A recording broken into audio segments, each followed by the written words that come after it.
My feet definitely look a lot better. They put me on some fluid pills to drain them off, and so it's definitely helping. That's what they looked like before, so yeah. Hey, good morning everybody. It's Abandoned Brian, and I got a little bit of information for you guys I'm going to pass on. But first, I want to wish all the mothers out there happy Mother's Day. Mother's Day is tomorrow, and I think we all know how important our mothers are. Probably the best things in our lives. Um, I know some of us have lost our mothers. I have as well. So that part kind of hurts a little bit, but they're never forgotten. Like I said, I feel our mothers are some of the most important things in the world. So happy Mother's Day to everyone out there. I hope tomorrow is a great day for you. I hope you get to see all your family. So yesterday we went to Washington, D.C. to see our radiation oncologist specialist. It's a team of 3 people. They absolutely seem like they know what they're doing. We have a lot of tests that still need to come back, like the results for the tumor itself. It takes several weeks for that process to play out with the testing, and they kind of have to let it grow so they can figure out exactly what it is. And those test results haven't come back yet, but they have a plan for me. The plan as of right now is they are going to give me 5 radiation treatments, which 5 is a very low number. I'm so grateful for that. A lot of people have many more, and from what I've seen, typically for this, a lot of people go through 5 days a week for 6 weeks. So for me to only have to go through that 5 days in a row, I mean, seems like pretty awesome news to me. So we're happy about that. Yesterday was definitely a stressful day for me. I had a really bad headache most of the day, but I believe the majority of that was just brought on by happening to go down and drive in the city. Anybody who's been down there knows traffic's terrible. There's so many lane changes here and there. You got to be in the right lane, blah, blah. You guys know the drill. And my wife's just not the best at, she's not comfortable in those situations. And I can't drive, so I can't do it. So it definitely caused a little bit of tension between the two of us. Nothing we can't work out and get through.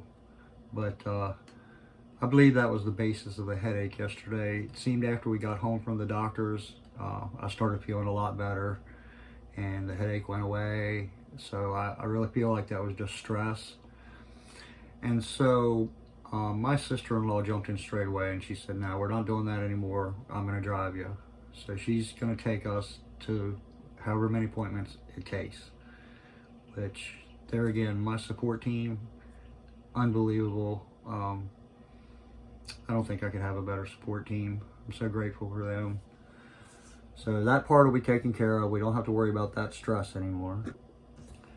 So Monday we're going to go down and I'll get my staples out of my head.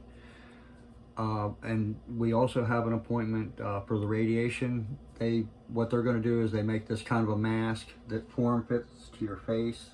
That way everything, all your eyes, everything. And then what they'll do is when they put you on the table, they bolt that down so that you can't move. It's very important not to move. So, and then after that, they're going to do a simulation with me. It'll be everything that happens minus the radiation. But they're going to put me in the machine and run it through the steps so that I know exactly what's going to happen. I feel Johns Hopkins is very good at keeping people informed. They want you to know exactly what's going to happen to you and exactly what to expect, which is very important as far as I'm concerned. So that's what we'll be doing Monday. And then after that's taken care of, she said it might be a week or 2 before we actually start the radiation. The doctor didn't seem at all concerned about the time from now on. We've got the tumor out, it's gone, so I guess now that the tumor's gone, it's bought us enough time that we don't have to try and rush and get everything done. which is a good thing. It gives them, more time to assess the situation and decide what steps we need to make. They are very confident in what they do, and I feel very confident that they're going to save my life. They already have, but I have no questions as far as the skills that these people have. They're amazing people. They're amongst the best in the world. So big shout out to Johns Hopkins University. They're awesome. Now, after talking to my doctor yesterday and listening to what she had to say about everything, I'm happy to say that I believe I've been lying to you since the beginning of this series. She does not think it's a glioblastoma tumor, which I guess I just jumped straight to that because it's the worst one, and I figured, well, if it's the worst, then that's got to be what I have. There again, that positive attitude. You got to keep that positive attitude. We don't know what we don't know. We have to wait for things, and that's one of them things I definitely jumped the gun on. But I actually am happy to tell you that I believe I was wrong. I really do. What she thinks happened, and there again, tests have to be done to make sure, but what she believes happened is I probably have cancer somewhere else in my body that traveled to the brain and caused the tumor. And that's actually a good thing. Those type of tumors can be taken care of and handled much better survival rate, all that good stuff. The reason she believes that is just the way the tumor looks to her, and basically just the way the tumor looks to her. Her belief is it most likely came from my lung. So I may have lung cancer, which is one of the places that typically these type of tumors would travel to. And it makes perfect sense. I've been a smoker my whole life, or almost my whole life. Quit for a few years, but for the most part I've smoked my whole life. So it's a self-inflicted wound. I mean, I don't know how else to put it. It was caused by me. But fortunately, I'm going to stay positive. I think they can fix this, and it's not going to affect me very much at all. So that's definitely a good thing as well.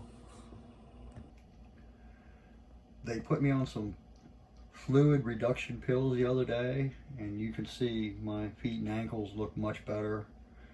I think I have 2 or 3 more days to take that. So as much as they've gone down now, I'm sure in another day or two, this is going to be fine. There will be no issues at all. I believe keeping that positive attitude is definitely what's gotten me to this point. I know in the very beginning when I heard all this information, they said I have a brain tumor, and just when you hear that kind of news, it's so devastating. Your mind just wants to go to the worst. And that's where I went. I thought, well, it's over for me. Not even sure if I should even try and fight this, because what's the point if I'm going to be dead anyway? Let's just let it happen. And that was definitely wrong. I tried to give up before I started. That's not a good thing, especially after you've been through what I've been through and you've seen the specialists that these people are so amazing. They are so good at what they do. It's mind-boggling. But the positive attitude has been kept due to my friends, due to you people. You have given me so much encouragement and so many positive thoughts and comments, and that really keeps a person on top. It takes your mind from those bad places and puts it right back where it needs. When you know that people love you and care about you, it makes a world of difference. And I know people love and care about me. So I'm truly grateful for that. People call me and text me or whatever on a regular basis just to simply see how I'm doing. And as insignificant as that might sound, that means the world as far as keeping your spirits up high. Sometimes just that little comment can take you from here to here. That might not seem like much, but when that happens 10, 20 times a day, before you know it, you're in such a positive place that things just don't matter. You know you're in good hands, and you know you're taken care of. And that's a wonderful thing. That's about all the information I can share with you today. Please hit that subscribe button if you can, and hit that like button. That helps me out so much. If you're in a situation anywhere close to this, please try and stay as positive as you can. It makes such a difference, not just in your mind, but I believe it makes a difference in your body too. When I first got back from the hospital, I'd laid in that bed for 10 days, and it really took a toll on my physical body as far as being able to stand and walk and things like that. But with a little determination, I feel I'm almost back to where I was. Now, I can't go out and do things. They still don't want me lifting more than like 10 pounds or something, for obvious reasons. When you do that, it pumps a lot of blood to your brain. You don't want that to happen. We don't want any more swelling up there than necessary. So I have some restrictions and limitations, but I am able to get out and work and walk, and life's great. That's all I can say. Life's great. I'm really happy. So again, I appreciate you guys watching and following, and we'll see you here again soon. Bye.